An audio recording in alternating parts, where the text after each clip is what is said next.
दोस्तों, आपको ऐसा लग नहीं रहा है कि दुनिया एकदम बेहाल हुई पड़ी है? चारों तरफ जो है सुकून ख़त्म हो चुका है, क़यामत की निशानी है, हर जगह अफरा तफरी है, दंगा फसाद, धमाका, गोलीबारी, जंग, खूंरेज़ी, कत्लेआम, गाली गलौज अपने पड़ोसियों से किसी की बन रही नहीं है। इलाके में सिर्फ दंगे चल रहे हैं, हर आदमी एक दूसरे से नाराज़ है, घर में ही सब कुछ बिगड़ा हुआ है, भाई भाई से खुश नहीं है, बाप बेटे में बन नहीं रही है, मियाँ बीवी की भाई माफ़ कीजिएगा वो तो कोई बनती नहीं है। खैर, मामला इतना बेकार हो गया है कि अब आज इस एड फ्री रिपोर्ट में ऐसी ऐसी खबर आपको दिखाऊंगा जो आपको कोई नहीं दिखाता। और वजह वही है, यूट्यूबर्स को पैसा नहीं मिलता है, ऐड नहीं चलती है, समझ रहे हैं। लेकिन मैं आपसे हूँ, आप मुझ पर भरोसा करते हैं तो मैं आपको निराश नहीं करूँगा।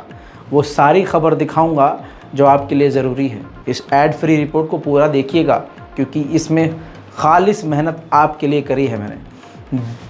सोमालिया ये झंडा है, इसके अलावा ये मैप है सोमालिया का।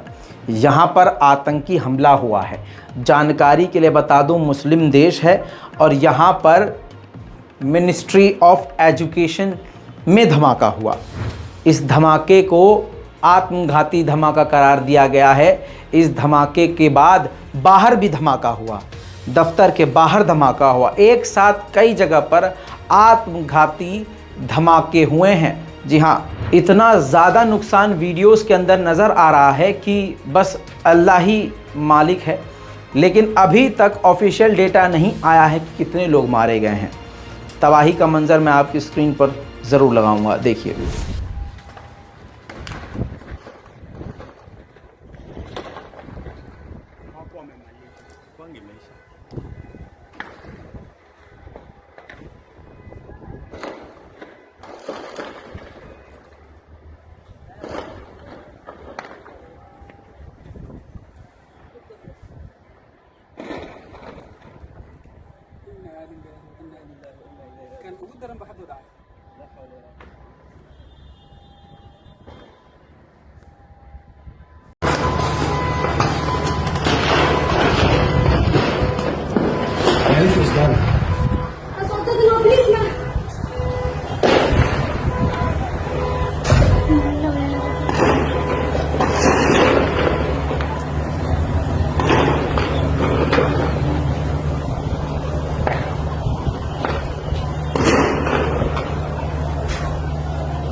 ये आपने धमाका देख लिया, लेकिन धमाका कितना ख़तरनाक था और धमाके के बाद हाल क्या था, जिससे आप अंदाज़ा लगा सकते हैं कि लोगों का हाल क्या हुआ होगा। देखिए।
अब एक शख्स, लोकल शख्स जिसके घर के सामने धमाका हुआ, धमाका इतना ख़तरनाक था कि इसका भी घर तहस नहस हो गया। उसने अपने फ़ोन से वीडियो बनाया है और वो वीडियो ये है।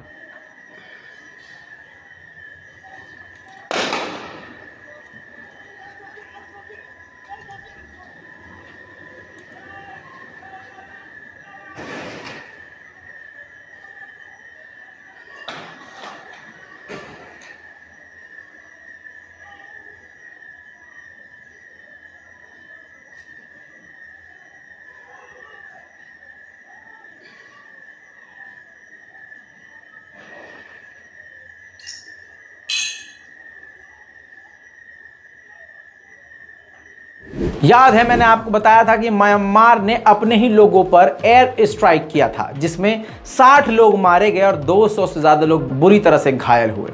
म्यांमार की जनता म्यांमार की ही आर्मी के द्वारा मारी जा रही है। एयर स्ट्राइक देखिए, एक देश अपने ही देश पर कर रहा है, अपनी ही जनता पर कर रहा है। उस एयर स्ट्राइक के बाद जो तस्वीरें हैं वो मैं आज आपको दिखाना चाहता हूँ, देखिए।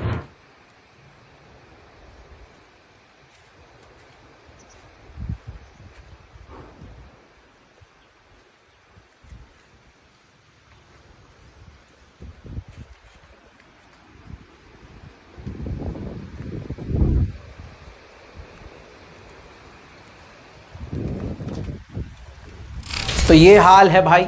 अब मैं आपको इजराइल लेके चलता हूँ, जहाँ आतंक, जहाँ मानवता की सारे हदें पार हो रही हैं। उस देश का नाम, जी हाँ, जो देश खुद नहीं है, एक दूसरे देश पर कब्जा करके उसने अपना नाम बनाया, जिसको इजराइल कहते हैं। इजराइल ने इसी सन 2022 के अंदर ही अंदर 118 फिलिस्तीनियों को बेगुनाह कत्ल किया, हज़ारों लोगों को गिरफ्तार किया। ये जो बात मैं कह रहा हूँ, ये बिल्कुल डंके की चोट पे कह रहा हूँ, क्योंकि यूएन ने इस बात को माना है। यूएन की रिपोर्ट के मुताबिक ये सन 2022 फिलिस्तीनियों के लिए सबसे बुरा साल गुजरा है, क्योंकि अब तक कभी इतना नहीं हुआ जितना जुल्म इस साल हुआ है।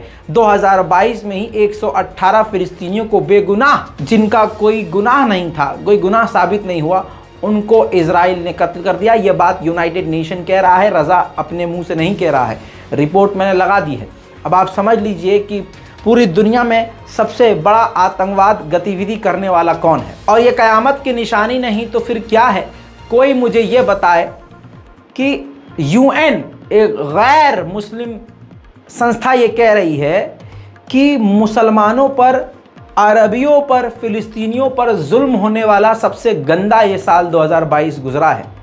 गैर मुस्लिम संस्था आज इस कलयुग में बोल रही है मुसलमानों के लिए, फ़िलिस्तीनियों के लिए, लेकिन ओआईसी मुस्लिम संगठन अपने मुंह पर चैन मार कर बैठा है। और आज के इस दौर में, जिस दौर में फ़िलिस्तीनियों को और मुसलमानों को तुर्की की ज़रूरत है, तो तुर्की खुद इजराइल से गले मिल चुका है। अब ये क़यामत की निशानी नहीं तो क्या है?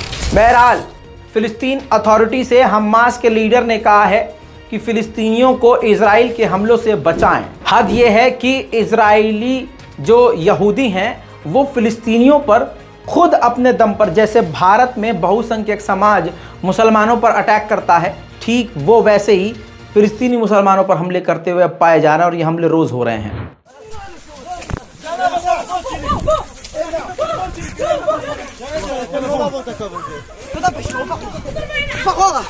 अब आप सोच सकते हैं कि फ़िलिस्तीनियों पर इजराइल का आतंक किस तरह से जारी है। सोचिए, आपके हाथ पीछे बांध दिए हैं, आपकी आंखों पर पट्टी बांध दी और आपको ज़मीन पर बिठा दिया घर के बाहर, और पीछे आपका घर तोड़ना शुरू कर दिया। ये कहानी नहीं है, ये हकीकत है। ये देखिए, जिस फ़िलिस्तीनी का घर तोड़ा जा रहा है उसको इजराइल के आतंकवादी पुलिस ने पहले उसका हाथ बांधा, आंखों पर पट्टी बांधी और पीछे उसका घर तोड़ना शुरू कर दिया। दूसरी तरफ नामर्द इजरायली पुलिस ने फ़िलिस्तीन के बच्चों तक को गिरफ्तार किया है। यह हाल की बात बता रहा हूँ, पिछले साल की नहीं।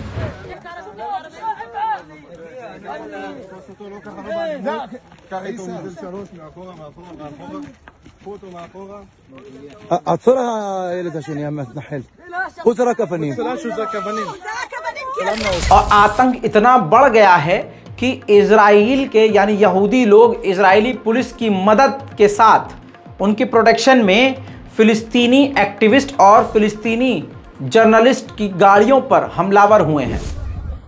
We are here in Jibia for an activity to support Palestinian farmers during the olive harvest. As you can see, illegal Israeli settlers came and smashed all the cars of the volunteers and activists who came to participate in this activity. Every car was smashed with rocks. You can see. वहीं Brussels में यूरोपीय union के parliament के बाहर फिलिस्तीनियों ने प्रदर्शन किया है।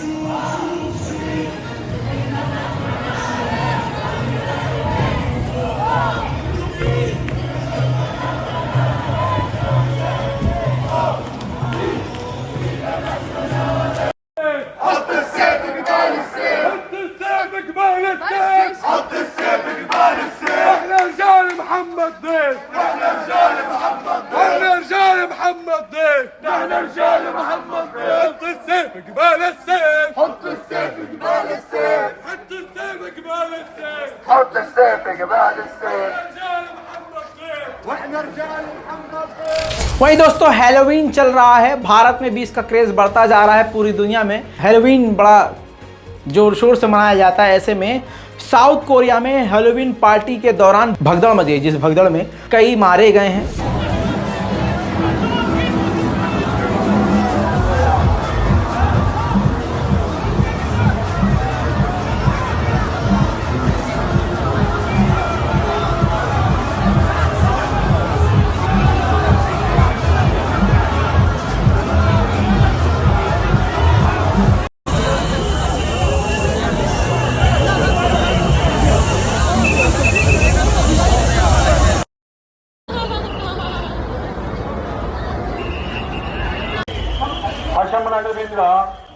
다시 한번 알려드립니다. 각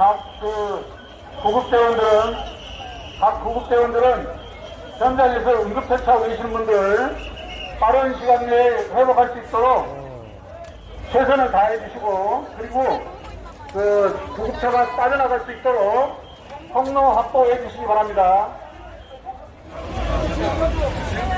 수십 명 이런다니까, 수십 명.